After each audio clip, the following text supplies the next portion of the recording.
Fala pessoal, tudo bem? Sejam bem-vindos a mais um conteúdo aqui no canal. E a primeira coisa que eu quero dizer aqui é: eles estão fora. Mais uma vez fizeram vexame, fiasqueira dentro do Beira-Rio e foram eliminados em frente à sua própria torcida. O Internacional não só perdeu para o Flamengo, mas teve uma postura de envergonhar o seu torcedor. Ser gremista é muito bom. A gente sabe, o nosso momento não é positivo, estamos com muitas dificuldades, mas ainda assim o torcedor colorado sofre muito mais. Foi bom ver eles perdendo para o Flamengo dentro de casa, sendo que nem praticamente tocaram na bola, chutaram uma mísera vez ao gol adversário. Bom, eu precisava falar isso até porque na condição de âncora dos donos da bola da Band, nesse período em que o Gamba está de férias, eu preciso ali administrar, fazer um papel um pouquinho mais de organizador do programa, né? O Pedro ficou um pouquinho mais ali com a questão da corneta, mas tá tudo certo. Vamos lá, preciso falar com você sobre a busca do Grêmio pelo camisa 10, um nome que surgiu, o que tem em relação a isso. Preciso falar com você sobre a maneira como o Grêmio está administrando a sua grana para contratar, lembrando que a janela ela fechará nos próximos dias, no dia 2 de setembro. Ainda dá para sonhar com uma vaga na pré-Libertadores? Qual é a nossa situação em relação a isso? O atacante que foi oferecido e muito mais. Depois de A Hora do Pastel, Matiello, corretora de seguros e crepe do Alemão, depois da vinheta.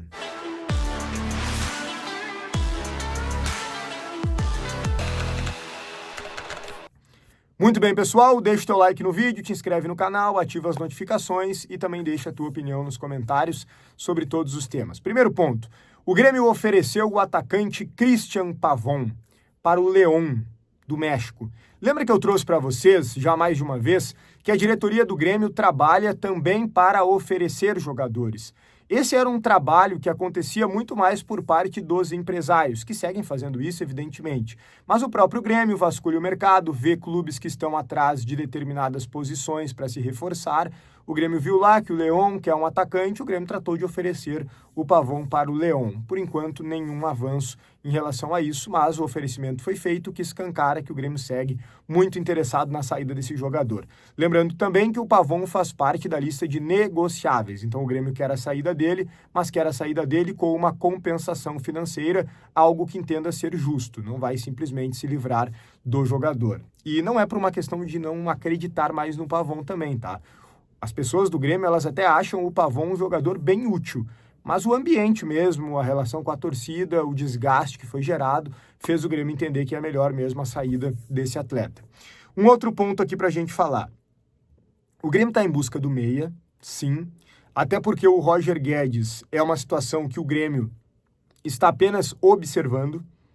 O Grêmio recebeu a informação e está tratando com a atual diretoria de que o Roger Guedes está tentando se liberar.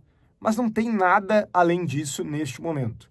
É o Roger Guedes com o seu empresário, com o desejo dele, tentando a liberação no Al Rayyan, e o Grêmio disse, se tu conseguir se liberar aí, a gente vai continuar com os 10 milhões de euros casados. Mais do que isso, a gente não vai oferecer, a gente não vai aumentar a proposta e a gente não vai voltar a negociar com o clube do Catar. Inclusive, é por isso que o Grêmio já está olhando meias. Só que o Grêmio está assustado com os valores. Esse é um termo até ruim, né? Porque realmente o mercado está bem valorizado. O Grêmio foi atrás de alguns meias, como o Bruneta, a pedida lá do Tigres foi de 20 milhões de dólares. Então está muito difícil encontrar esse meia. E o Grêmio está olhando para a situação do Arthur, que está prestes a se confirmar, né, de uma forma oficial, né, ele está sendo aguardado aí para chegar até o final de semana em Porto Alegre, para a realização dos exames médicos, assinatura do contrato, etc. E o Grêmio está vendo que está difícil contratar esse meia. E talvez aquela expectativa que era alta em contratar um grande meia, um jogador de qualidade indiscutível, o Grêmio está vendo que, não é tão fácil assim. Talvez seja melhor apostar no Riquelme, no Monsalve, daqui a pouco ver como vai funcionar o Cristaldo, caso não seja vendido, com o Arthur, porque está muito difícil de encontrar um meia. E mais do que isso, uma coisa que eu quero contar para vocês que é muito importante. Todo mundo pergunta, né? Tá, mas o Grêmio tem 10 milhões de euros que foram colocados pelo Marcelo Marques, por que o Grêmio não gasta esse valor? para contratar o meia? Por que não coloca mais um pouco se já tinha 4,5 milhões de dólares que estava oferecendo no zagueiro? Se vendeu o Igor Serrote e conseguiu lucrar mais de 24 milhões de reais. Por que não soma tudo isso e contrata um grande meia? Essa é a pergunta recorrente dos gremistas. E aí eu quero dizer para vocês o seguinte, o Grêmio nunca quis, essa é a verdade, a atual diretoria, ela nunca quis pegar esses 10 milhões do Marcelo Marques. Porque esse dinheiro, lembrando, não é uma doação, ele é um empréstimo que o Grêmio terá que pagar depois. E essa diretoria nunca quis isso. Só que ela foi meio que colocada contra a parede com o nome do Roger Guedes, que era um nome unânime praticamente entre os torcedores. Um desejo muito forte do Marcelo Marques, das pessoas que trabalham com ele e principalmente da torcida. Quando surge o nome do Roger Guedes, a torcida fala, opa, vamos lá. E por isso que começou toda a novela, toda a expectativa que era muito alta em contratar o Roger Guedes, e por isso que quando não deu certo, a frustração também foi muito significativa. Então a direção ela não pôde ir contra tudo isso. Então ela aceitou essa imposição, se é que dá para colocar assim, ou pelo menos muito perto disso. Mas ela nunca quis de fato utilizar os 10 milhões colocados pelo Marcelo. Ela acha que é muito dinheiro para o Grêmio pegar emprestado pela atual situação financeira do clube. As limitações que o clube tem nesse sentido. Então, se o Grêmio evitar gastar essa grana, o presidente e os seus pares vão entender que é melhor. Essa é a realidade. Então, não se surpreendam se o Grêmio até mesmo não conseguir contratar o meia ou contratar um meia diferente daquilo que a gente imaginava. Não se surpreendam. Bom, se surgiu um negócio, não, esse nome aqui é indiscutível. Beleza, vamos pegar esses 10 milhões, então e vamos contratar. Agora, o Grêmio não vai colocar essa grana num valor, num jogador discutível. Um jogador que não se tem uma certeza absoluta que será um diferencial. Esse é o pensamento atual dos dirigentes do Grêmio a respeito deste tema. E para finalizar, duas coisas. Uma, dá para sonhar com a pré-Libertadores. Em pontos a gente não está distante, mas o time tem que melhorar consideravelmente. O atual time abriga na parte de baixo da tabela. É para não cair. Mas com o Arthur e com a chegada possível de um meia, muda de figura. Até porque a gente já viu que o Balbuena e o Carlos Vinícius estão fazendo diferença.